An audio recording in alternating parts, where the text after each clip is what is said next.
back to another English online session.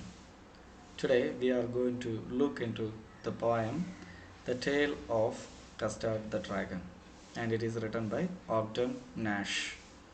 So this particular poem is about Belinda and her pets, especially the pet dragon. Before explaining the poem, let me give you a glance of the poet. Frederick Ogden Nash was an American poet, and he was famous for his light verse. He was known as the producer of humorous poetry. His poetries are known for humor element. He received Sarah Joseph Hale Award in 1964. These are the few details about the poet. Let's see the poem. Belinda lived in a little white house with a little black kitten and a little grey mouse and a little yellow dog and a little red wagon and really a truly a little pet dragon. If you look at the four lines, in the first stanza he was introducing the character Belinda and her dragon. One is a mouse, another one is a kitten and a dog and a dragon. To make it believable, he was saying that really or truly. He used poetic license here, like changing the spelling of the real and true as realio, trulio, because dragon is a mythical one. That's why he was just using such introduction to the dragon. Here, wagon means a vehicle used for transporting goods or another specified purpose. Let's say the poetic devices used here. Rhyme scheme. Look at that, the first line and second line is rhyming. House, mouse, and third and fourth. So A, B, B. Repetition. The word little is repeated here. And oxymoron. Here, pet dragon. Pet is usually a dog, a cat, or such thing. This is unusual one, so it can be considered as oxymoron. And anaphora, look at that, and is repeated in the third line and the fourth line. The beginning of the third line and fourth line are same, so that is anaphora. And a poetic license I have already told you. Now the name of the little black kitten was Ink, so she named the kitten Ink. And look at that, and the little grey mouse, she called him Blink. And little yellow dog was sharp as mustard, so she used to call the dog as Mustard. But the dragon was coward and she called him Custard. She named the dragon as Custard, and the dragon was introduced as a coward pet. The literary device rhyme scheme is same. Another one is simile. Here the dog is compared with the mustard. It is very attentive, so to indicate that he compared the dog with the mustard. Next one, alliteration. Here the letter C is repeated, coward called custard. And again anaphora, and is repeated in the second and third line. And repetition, the word little is repeated in first three lines. Look at the next stanza. Custard the dragon had big sharp teeth and spikes on top of him and scales underneath, mouth like a fireplace, chimney for a nose, and really truly dagger on his toes. These four lines explaining the appearance of the dragon. Sharp teeth, it has sharp teeth, and spikes and scales. Spikes means thin pointy surface, or scales means thin bony plates protecting the skin of fish or reptiles. And a mouth like a fireplace. Here mouth is compared with a fireplace. Chimney for nose, so smoke came out through nose. And really you truly you daggers on his toes, so the nails, his toes, is compared with the daggers. Here look at that, the rhyme scheme is same, and I already told you. Similarly, the mouth of the dragon is compared with a fireplace. Look at that, the word realio trulio is repeated in this stanza also. Finally, metaphor. Chimney for a nose. The nose of the dragon is indirectly compared with a chimney. Belinda was as brave as a barrel full of beers, and Ink and Blink chased lions down the stairs. Mustard was as brave as a tiger in a rage, but Custard cried for a nice cage. So here the other pets are very brave. Belinda is a brave girl. So here the usage is barrel full of beers means very brave. Ink and Blink, even they have the courage to chase the lion. And this dog is compared with a tiger, but Custard, the dragon, is very coward. If something happens, it search for the cage to hide. Look at the rhyme scheme, the same like other stanzas. Alliteration: B is repeated. Belinda, brave, barrel.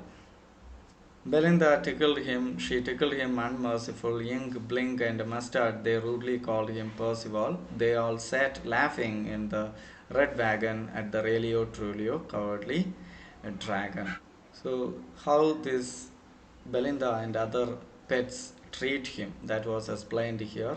So, she tickled him, and these two, uh, Ink and Blink, they call him Percival. Percival is a knight, a warrior in King Arthur's court, and they all just laugh, tease this dragon, and they just together laugh. Look at the rhyme scheme here, A, and repetition is used. The word tickle is used repeatedly, and allusion, reference of a real character of or a place in a poem, it is allusion. The next one is personification. The use of him, usually we just use that pronoun for people. It is used for a dragon, and the other animals addressed as they. This is the example of personification. Belinda giggled till she shook the house, and Blink said weak, which is giggling for a mouse. Ingot Mustard rudely asked his age when Custard cried for a nice cage. Look at here. So the laughing of Belinda, it is said as it shake the house even. And the mouse also giggled. The sound is said as weak. By the time Ink and Mustard asked him his age to tease him, so the Custard, the usual reaction of the Custard is just a run for a cage like a coward. Look at that, the rhyme scheme is same, A, B. Another poetic device used here is onomatopoeia, the sound words, the usage of sound words. Finally, repetition. Custard cried for a cage. That sentence is repeated. Suddenly, they heard a nasty sound, and Mustard growled, and they all looked around. Mouch! Cried Ink, and oh! Cried Belinda, for there was a pirate climbing in the winter. So suddenly, a particular thing happened. A pirate was climbing up their window. By the time these courageous, brave pets, they just all shocked, expressed their shock. They cried. They all afraid of the pirate. Look at the poetic device used here. Already said the rhyme scheme and poetic license. The word window, he changed the spelling for the rhyming winter. Pistol in his left hand, pistol in his right, and he held in his teeth a cutlass bright. His beard was black, one leg was wood. It was clear that the pirate meant no good. This particular stanza was explaining about the appearance of the pirate. The rhyme scheme is same. Like here, alliteration used, B is repeated, and the imagery is used to create or present the appearance of the pirate. Look at that, pistol in his hand, cutlass, bright cutlass here, a short sword on, he was just biting it to hold it, and black beard, leg wood, everything said to create an image in the mind of the reader. Belinda paled and she cried, "Help, help!" But Mustard fled with a terrified yelp and trickled down to the bottom of the household, and Little Mouse blinked strategically. Mouse hold. So here, when the pets saw this pirate, everyone started running. Belinda was asking for help, but this Mustard was terrified. Initially, it was introduced as brave, as courageous as a tiger, and it just terrified. And this cat just ran down to the household, and the mouse strategically just got into the hole, its hold. Another poetic device used here is transferred epithet, terrified, yelp, and repetition, help, help. And the poetic license, the mouse hold, the spelling he has changed for rhyming.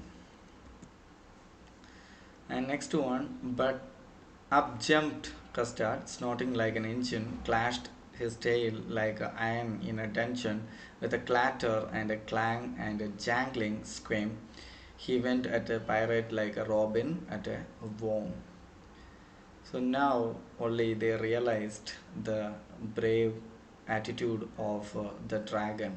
When everyone ran away from the place, it expressed its courage, snorting like an engine, making a sudden explosive sound, okay, like starting of an engine, and a very strong tail. It just clashed down, and with a clatter the sound of the metal, and a clank, so the movement of the tail beating on the floor is said as uh, clank, clatter. These words are used to indicate the movement of the tail. It is very strong, to indicate it is very strong. And he went at the pirate like a robin at a worm. Robin is a bird, like it just hunt the worm.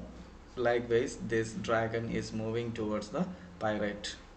The pirate gaped at Belinda's dragon and gulped some grog from his pocket flagon. He fired two bullets, but they didn't hit the custard. Gobbled him every bit.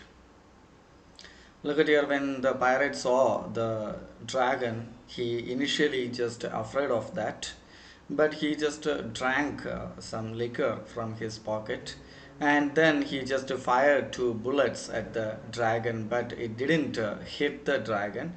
It just simply ate the pirate.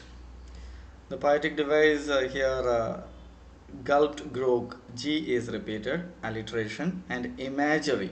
They have shown the reaction and the action made by the pirate on seeing the dragon. This action of the pirate is explained very nicely using the imagery, creating an image through words by the poet. Belinda embraced him, Mustard licked him. No one mourned for his pirate victim. Ink and Blink in glee did great around the dragon that ate the pirate. So the next stanza is explaining about the celebration Belinda and the other pets done when the dragon ate the pirate. Nobody worried or lamented, cried over the death of the pirate. Ink and Blink, they became glee. Glee means delight. Very became very happy or joyful, and they started dancing around the pirate. The literary device here, glee, great, alliteration, assonance, the use of vowel sound, no on mount for. Here in these letters, the O, the letter O, vowel letter O is repeated. The next one is the use of vowel letters I, ink, blink in such words. But presently up spoke little dog Mustard. I would have twice as brave if I hadn't flustered. And up spoke Ingent, up spoke Blink. We would have thrice times as brave, we think. And Custard said, I quite agree that everybody is braver than me. So after that, this incident, everything was over. The dog just self-praising. I would twice brave than you if I wasn't confused. I can easily handle the pirate. The ink and blink said they may thrice brave than the custard, and they started self-praising. Once they understood there is no danger, they started self-praising. They can easily deal, but it's not very difficult task to deal the pirate.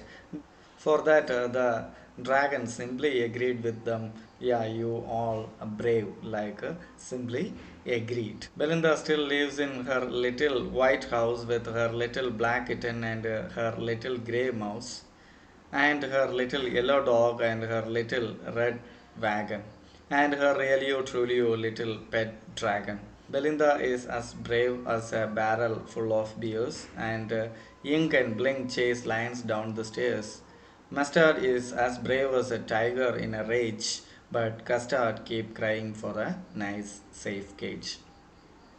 At the end, the poet concluded the poem very nicely by repeating the same line where he began this poem.